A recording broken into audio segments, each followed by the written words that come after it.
Now, first of all, I want to explain to you what's a transformation in Adobe Illustrator. Select an object, for example. Here we're selecting two groups. If you come to the layer, you'll find that we selected two groups.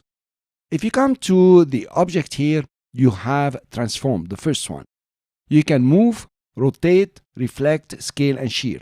These 5 here are transformations that you can replicate. In this example particularly, we're going to talk about the move. I'm not going to use it from here. Now, what I will do is I will duplicate and move these two groups forward. So press Option to duplicate, move a bit, press Shift to keep it aligned. So I'm going to imagine this is the first step that the lion has taken. Now, I created a transformation by just moving these two groups forward. I can replicate this transformation to the objects that are selected. So in this case, notice what's selected is the new object. I can go to Object over here and say Transform, and I say, please transform this again.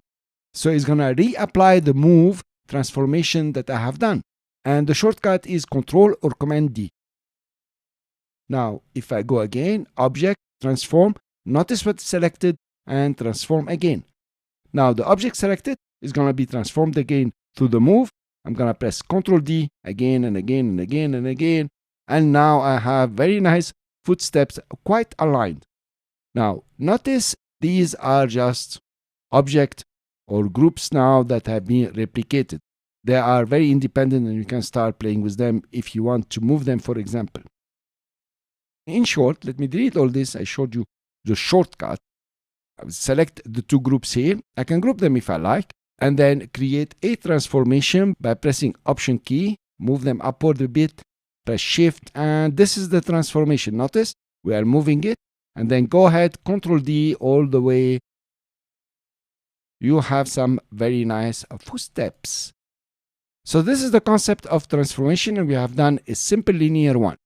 In the next lecture, we see more complicated or more awesome transformations you can do that will create something awesome. I see you in the next video.